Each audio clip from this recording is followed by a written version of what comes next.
you're not going to have a great time in lane. Like, this was a winning bot lane for Diable and Kellin. Yeah. Top lane matchup as well, really punishing. And we often talk about the importance of mitigating the pressure of playing into a range top. Never a fun time, but the gold's still very even with no kills and no big lane leads, or at least canceling out lane leads. As Diable's ahead, but also DuDu's ahead. We know about Dusante. Do we know about Dubessa yet? As the combo comes in and VicLa's just dead. I mean, he's going to go down to one auto from Clozer as now the combo comes in for Raptor, but he gets out because, well, he's Rakan. And he's able to dash just out of there and kind of shown.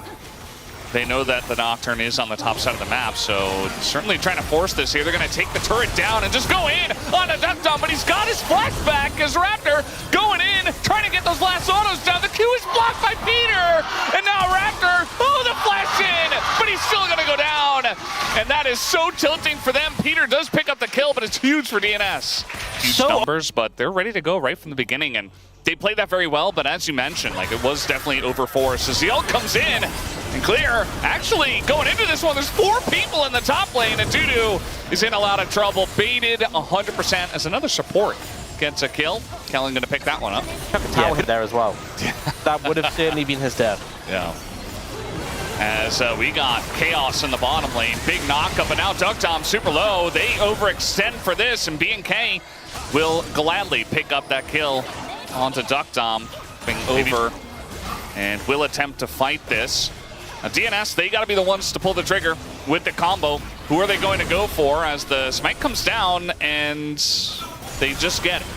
And now they're just going to go on in as looking for the Azir. VicLa is just so dead, just isolated and totally pulled apart. Although Diable does have a nice angle here. They've lost their entire front line.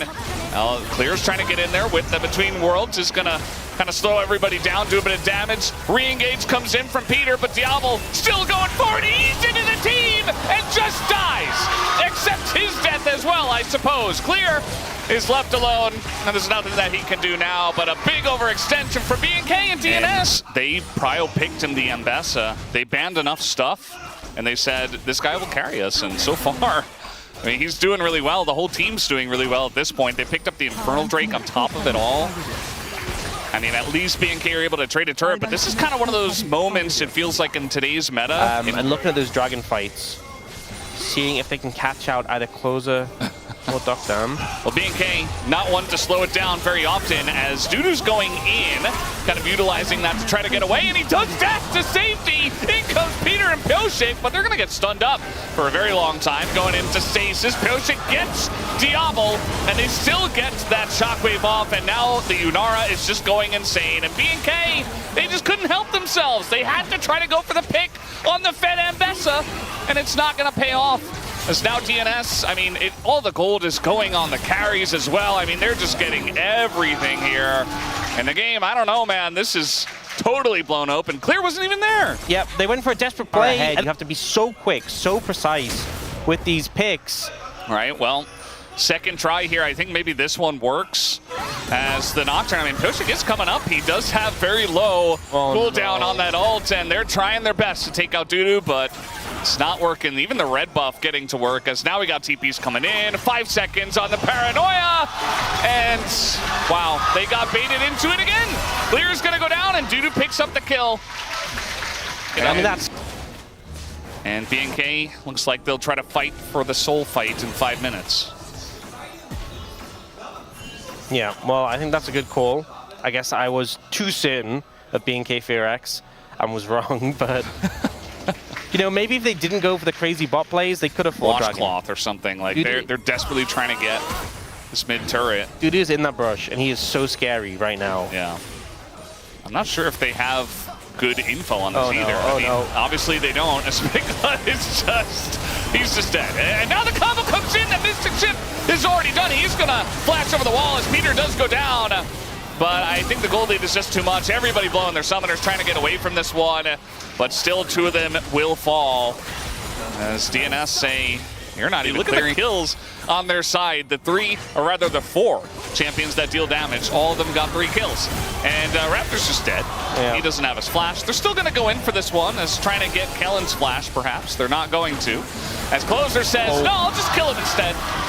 That feels pretty good. Trying their best to take down the scraps of DNS, but it's not really happening. In goes VicLa, trying to make some kind of play. Just gets charmed and goes golden. And DNS say, okay, well, if you want to lose now, we can end the game now if you'd like. Instead of going for the Baron, and they'll do just that. They're going to ace BNK. And, well, they don't have a wave, so I guess they're just going to go do Baron instead. Yeah, I mean, BNK FEARX are trying, okay? They're trying to find something. They are not succeeding, and DNS are just absolutely brutalizing them at this point. You know, Diable and Ezreal, like even like picks like Bard as well. These are like high-budget fearless picks. Yeah. Losing on these does not feel good. Does not set the series off to a good tone. So definitely does not. And you know, when we looked at the draft, we expected BNK to have a much stronger early game, and obviously not to have such a incredible. So not the best start for them. 13,000 gold lead. Not often you come back from this point. Happens, but not often. Well, they're just going to send it, and you do see that, yeah, he's not getting out of this one. Diable's going to go down, and so will VicLa. They're just trying their best, but they're too far behind. Clear is also going to get flashed on, as they'll give another kill, a Quadra, actually, over to them, as Kellin says, you know what? I'll give you the penta. I'll give you the penta. And now he's kind of running. I don't know. They're trying to... Okay, there it is. The pentakill comes in. And deokdam will pick it up. A absolute domination here from DNS in game 1. Yeah, kind of gifted the penta at the end, you know, but definitely a big morale boost to get that one in the first game of the series. And especially, you think about the Preds. Yes, no one thought this would be... Well, I mean, some people did, but a lot of people thought this wouldn't be a clean series. But everyone from our side and the Korean side thought it would be a BNK FEARX victory. And this is